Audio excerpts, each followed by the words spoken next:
Hi guys, welcome back to Saving Salvage, welcome back to the channel. And in today's video, I know I said I'll be doing the supercharged RS4, but when I thought about it, it didn't really make sense because I've got the B8 stuck on the ramp behind me, so I can't really start on the B7 until we get the B8 off the ramp. So obviously that means we're gonna hopefully finish off, well not finish off, but get the B8 to a point today where I can, fingers crossed, drive it out the workshop. I know it's gonna be a tall ask, but we'll give it a go anyway. So as always guys, if you do enjoy these videos, please do like and subscribe. And if you haven't already, please head over to my Instagram, which is saving_salvage. So in the last video of the B8, I discovered I needed to take the engine and gearbox back out to replace the main chain tensioner and also the one in the right-hand bank as well.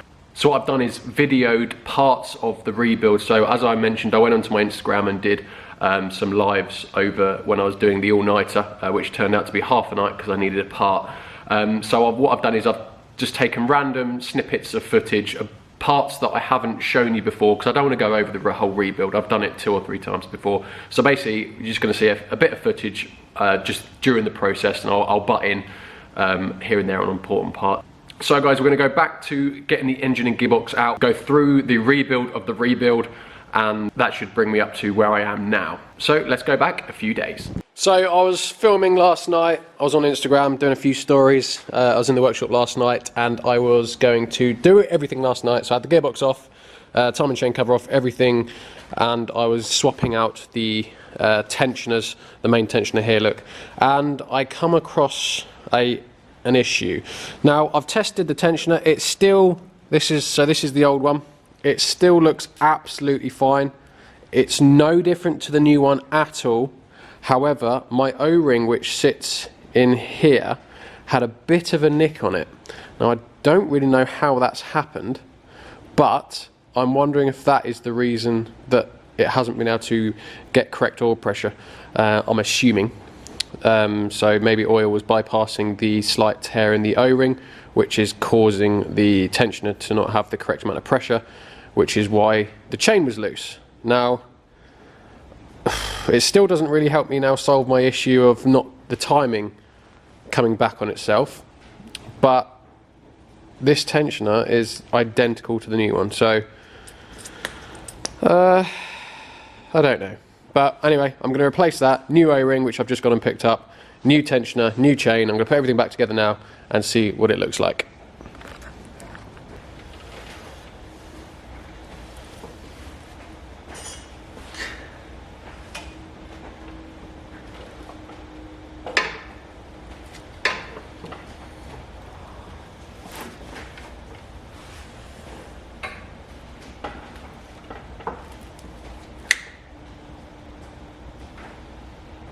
So that is now the new chain tensioner here, new chain here, new tensioner here. They have all now been fitted and I have now completely retimed the engine. Just to note, like the old tensioners, they looked identical to the ones I've replaced them with. They operated identically as well. So I don't know why, but it has definitely already seemed to have solved one of my issues. And if you remember, I had issues with this right bank here. Every time I timed the engine up, 100% correct, when I rotated the engine twice and went to refit the locking pins just to confirm the timing, this camshaft always rotated back a little bit as soon as I did it, and I'm guessing it was because of this tensioner here. Now interestingly, this time round that has not happened at all. It has timed up absolutely perfectly. As you can see, I've actually just put my locking tools back in just to check my timing. Never had an issue with this bank. Again, not had an issue with it at all. This time, this one has gone in all completely perfect, all the way flush with just my fingers, no gap at all. The camshaft did not rotate back, which I'm gonna guess now has fixed my problem. But it's just weird. I'm still assuming it's this tensioner, not this one, but it's just odd that they looked identical, they operated identically, but my problem has somehow been resolved. Now it just goes to show, just because it looks right, don't mean it is. So just cutting back in again, a quick update on where I'm up to. So I have now got the timing chain cover on. That went on fine. I did have an issue with the crankshaft seal because obviously I'd already pressed the new one in once I had the timing chain cover on. I couldn't get the new seal that I pressed in back out again. I didn't have the correct tool, and obviously they're very fragile, so they can get easily damaged, so I didn't want to try and bang it out or anything like that and end up ruining it. So what I did is I tried to fit it with the seal in position here. So with the heads on, it's difficult to fit this timing chain cover because there's a locating lug here. So when you fit the timing chain cover, you have to kind of like feed it in like that. So you have to go in at the top and then press it down. Now, obviously, with my seal in position here, it was very difficult to get the seal on whilst doing that angle movement without damaging it. Now, I got it on, I fitted it, but I wasn't happy. I could just see at the top here, there was a slight, it just looked a little bit different compared to the rest, and I just had a feeling it had folded over ever so slightly. Now, I don't think it probably would have been an issue. However, if it does leak, the work to replace that seal again would be engine out, gearbox out. It'd just be horrendous. It'd be another 5-6 hours of work with it all back in again. So for peace of mind, I rung up my local Audi. Luckily, they had one in stock, which swayed my decision. So I went on, picked it up for the sake of 28 quid. I ripped the old one out and drove a new one in again properly. So now I have peace of mind that that is perfect and it won't be leaking. So that's where I'm up to now. Obviously timing's all done, covers back on, everything is now re-sealed back up, rocker covers on. So now I'm just building up. I've just put my oil filter housing back in, so now I'm just reassembling the wiring at the top again, ready to go on. So the next time you'll probably see me is when the engine's ready to go back in the car. Right, slight update. We have everything back in the position. As you can see, I've started to lower the RS4 onto the engine and gearbox. Everything now is in a position where it's ready to go in, apart from the inlet manifold. I am just going to do that now quickly. It's a bit easier to fit with the engine out the car because there's some hoses at the back, which are just easy to get to if I can stand at the back of the gearbox and get them in. So hopefully, fingers crossed, this is the last time it will be going in. Right guys, I have just put everything, engines all back in, I've put in what I need to, all power lines connected, ready to get this thing going. I've left the fuel pump disconnected for the moment. I've got my spark plugs out this side still. I have just turned the engine over just to get some oil pressure into the tensioners. They started to sound obviously lack of oil pressure then, and by the end of the crank, the noise went away, so I think we're good to go. So what I'm going to do now is put the spark plugs in, core packs in, connect my fuel pump, and then we're going to go for a start. And if it doesn't run properly this time, I'm out.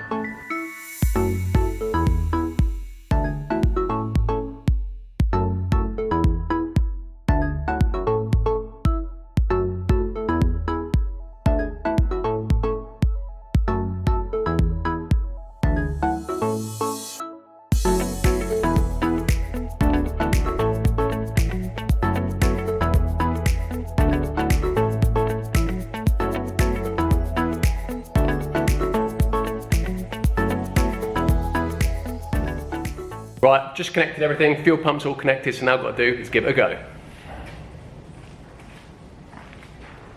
Right, so moment of truth, this is the last time, so I give up after this.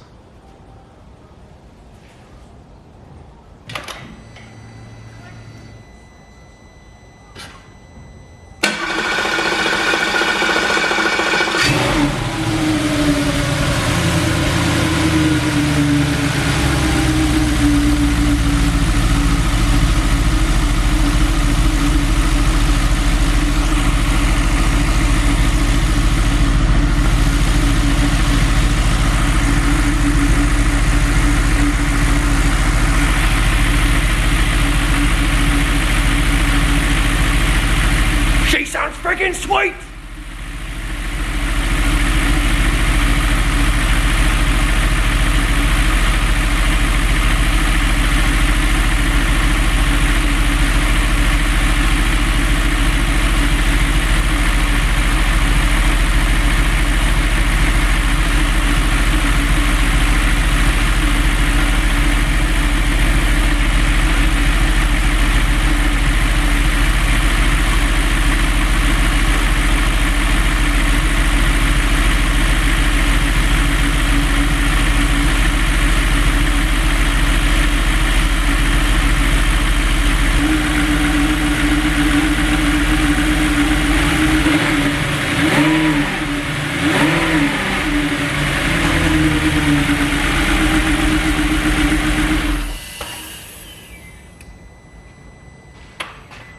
So I'm buzzing off that. The engine now runs and she doesn't make any stupid ticking noises, knocking noises. She sounds sweet.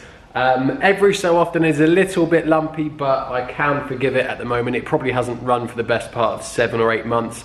Plus the fact that the spark plugs are old, injectors may need a bit of a clear out as well. So it's absolutely fine that it's running. Sometimes, like, it'll run for like 15 seconds perfect, and then it'll go a little bit lumpy, then it'll run perfect again. So I'm not bothered about that at all. I'm sure once we get it running up to temperature, it will be absolutely fine and it will clear itself. So I'll run it for probably about a minute maximum at the moment, just to get the oil circulating. I don't want to get it too hot because we have no coolant in the system.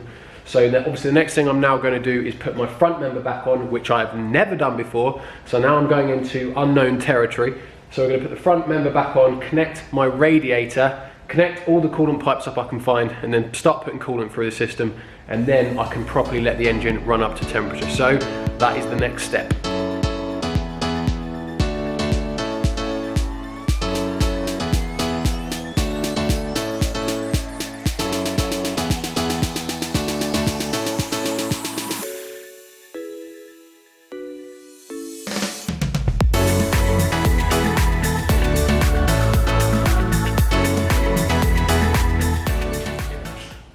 So this is where it's actually a lot more difficult, believe it or not, because if you remember, I didn't remove any of this front end at all. The car came to me, the oil cooler, I believe, was in the boot as well, or I can't even remember, if I'm honest.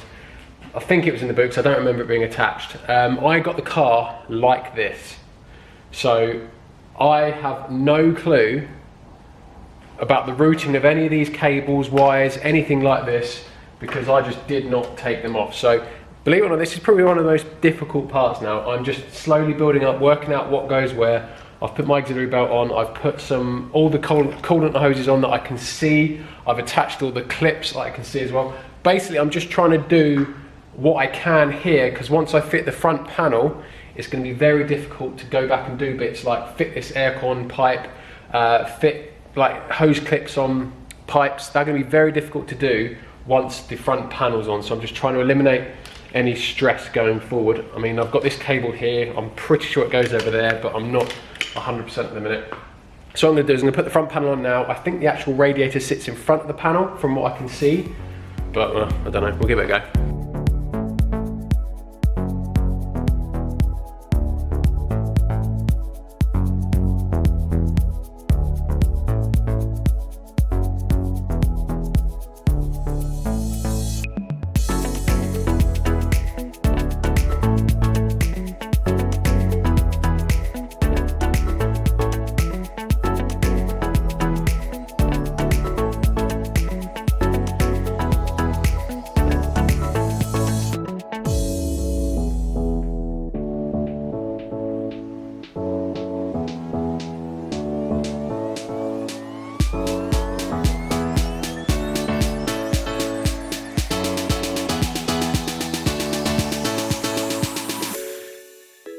Just been working away. I've the radiator's on by a few bolts. I've refitted the oil cooler across the front because it was just hanging and getting in the way, and I've put on some more wiring to auxiliary coolant pumps, etc. As much as I can find at the moment. There's still one engine slash, I think, sensor down there that I don't know where it goes, but we'll leave that for the moment. So I think I've connected up all my coolant hoses, so I can't actually find any empty water bottles, so I've just gone and found a tonic bottle. So I've just filled that full of water for the moment. I am just going to fill the system up with water for the time being, just to run it up to temperature. I will obviously drain all that coolant off. I want to do a system flush anyway before we put some antifreeze in it. So for the moment we're just going for water, and I'm pretty sure I've got everything plugged back in, so we'll soon find out.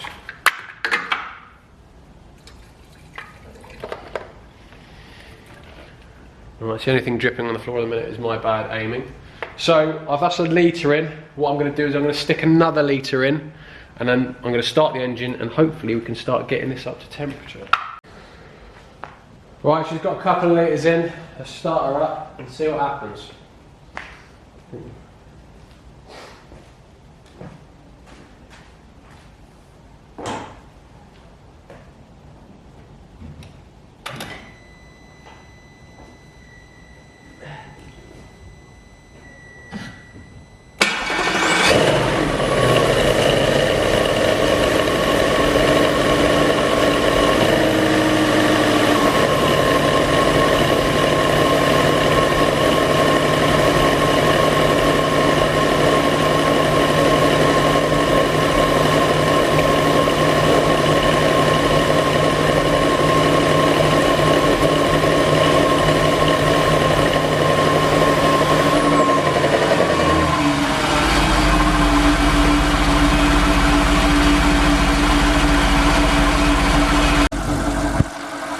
So she is sounding sweet up here. As I said, that metallic-y noise is the drive plate hitting against the gearbox's drive plate because I haven't bolted them together. But we'll just go around to the back.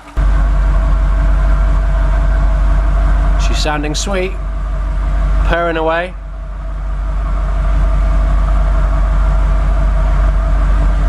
So guys, I actually let the engine run for about 10 minutes or so. I didn't go mad, but 10 minutes was enough. It was purring away nicely. It stopped misfiring actually as well, which is good.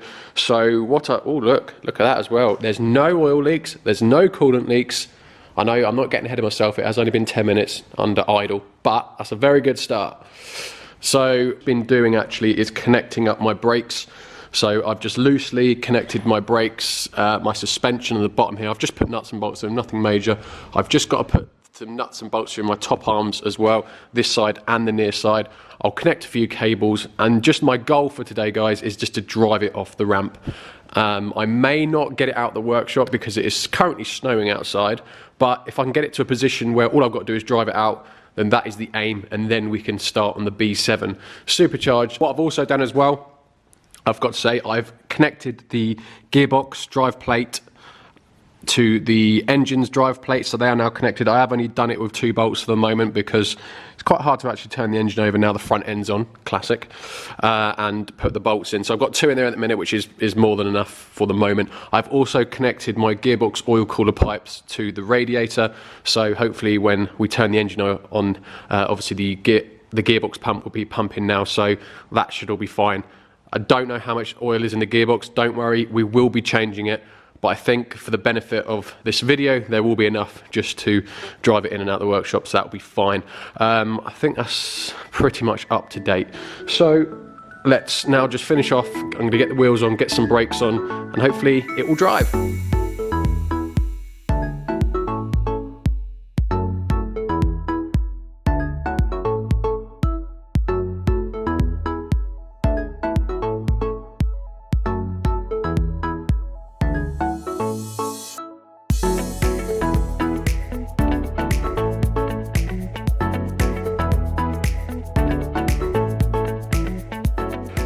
Right guys, that is it. As far as I'm concerned, it should be able to move off its own steam now. I've connected up what I need to be able to just get it rolling. Obviously nothing's fully in position because we're going to have to remove lots of wiring just to put everything back together. But for the purpose of driving it and be able to get it off the ramp, I think it is okay. So fingers crossed, she is going to roll off the ramp under her own steam.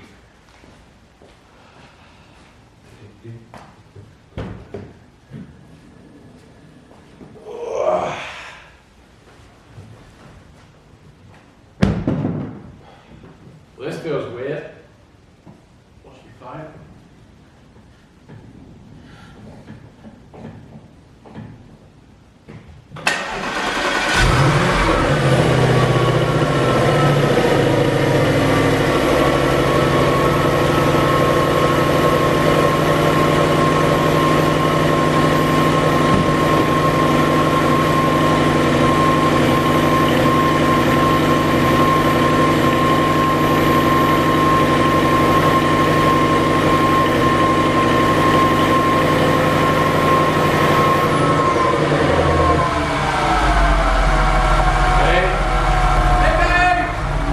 So guys, she drove off her own steam, albeit not very far because I think there's a lack of fluid in the gearbox. You could just feel it didn't have much in it at all. So being realistic, before I can actually drive it out properly, we do need to drain and do a complete gearbox oil change, which was to be expected because obviously the cooler off the front was off, so there'd have been a lot of fluid loss. But she did creep forward on her own, and there's no dodgy noises or anything like that. So proper buzzing. The RS4 was pushed in and now she's kind of driving out.